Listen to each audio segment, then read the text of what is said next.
Vernon and Surrounds community. Today Council had their February Council meeting, and this is another one of our videos to give you a bit of an idea of what happened today, what was resolved, what went through Council, and some of the outcomes of what that means for the community. So I'll dive into the first one, which was, there was a couple of policies that went up to Council. One was the social media policy, and the other one was the media and communications policy. And both of these policies were due for renewal, but more importantly, a really good update to them to bring them in line with the Office of Local Government model policies. So Bernard, I'll hand over to you to talk about why this is important and what the role of councillors and mayor and council staff have in delivering and aligning to those policies. Yeah, thanks, Madam Mayor. Look, we live in a very complex media environment, and it is important that we have some guidance and structure around how we communicate and how councillors communicate with the community via general media as well as social media. So those two policies provide those parameters. It recognises the fact that councillors are public officials, and it recognises the fact that social media is an important avenue of communication. In terms of the media policy, it certainly recognises that the Mayor is the official spokesperson.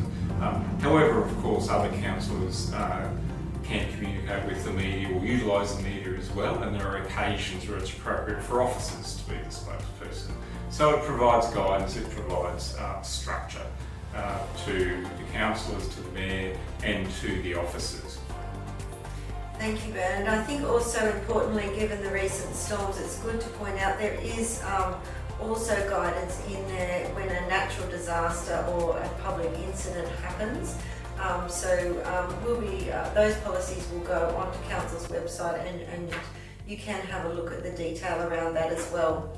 Another really important strategy that went up was the community engagement strategy. So this draft strategy is now approved by Council to go out on public exhibition.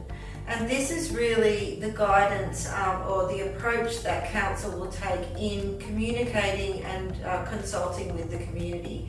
So even though a council doesn't have to put it out on public consultation, we actually think it's really important to do that because we want your views on how you want us to consult with you.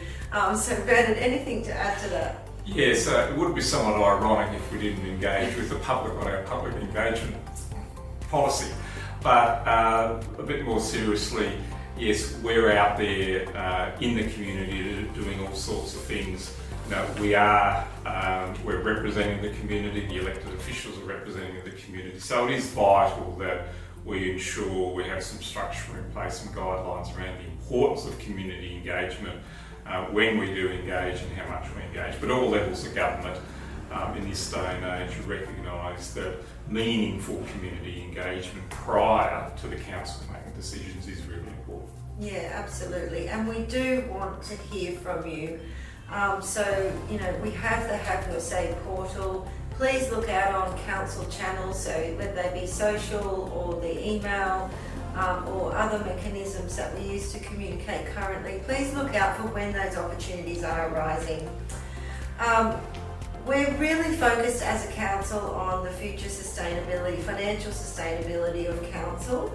Part of that is actually looking quarterly at where we've spent money, where we can pull back spending, looking at a little bit of austerity around what we spend money on. And certainly at this point in time, it's not about reducing services, it's actually just about trying to find some efficiencies in how we go about the business. So we had our quarterly budget review statement come up to council, which went through unanimously, and I'll let Bernard talk a little bit about the savings that council have been able to find internally from a gross and a net savings perspective.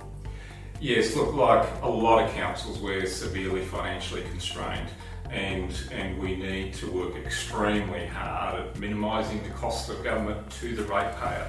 So this particular quarterly review We've looked very seriously at projects and services. Do we have to deliver them right now? Can they be deferred? Can we do them in another way? So across the board, we've been able to identify over $1 million which we can pull back. That improves our bottom line. Of course, we often have items which come in, expenditure items, but the important thing is we still ended up in a better position of approximately $600,000. Notwithstanding that, longer term, we really need to look very hard about our financial sustainability going into the future and what council does need to do in that space. Yes, thank you, Bernard. And I think it's really important to understand as a member of the community that we will continue to look for more cost efficiencies and savings in our budget, but we also want to make sure that we're delivering to the community as much as we possibly can from a budget point of view, but also from a resource point of view. So this is really amazing. I think with the Capital Works Progress Report, the title doesn't sound too interesting, but what's interesting about it is that currently we have active projects, around 130 active projects, which comes out at about a $40 million value.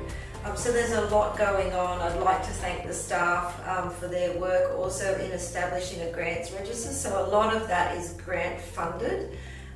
So establishing this grants register was a really big thing for our financial sustainability, understanding our financial sustainability and where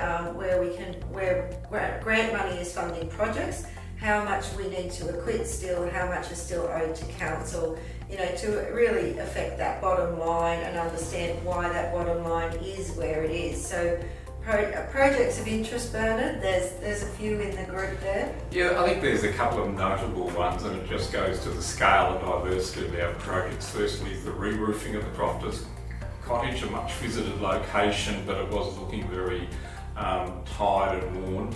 So people will now realise it's got a shiny new roof, hopefully not too shiny. The other one is just completing the reconstruction of 5 bridges, replacing timber structures with concrete structures, and that program is now complete. So different parts of the spectrum, but both equally important, and it just goes to the important work we are out there doing. Yeah, and I think one is the beautification project, and the Director of Growth and Place said we're just a little over 50% completed on that project. So I do encourage the community to be patient and wait until the whole thing's finished.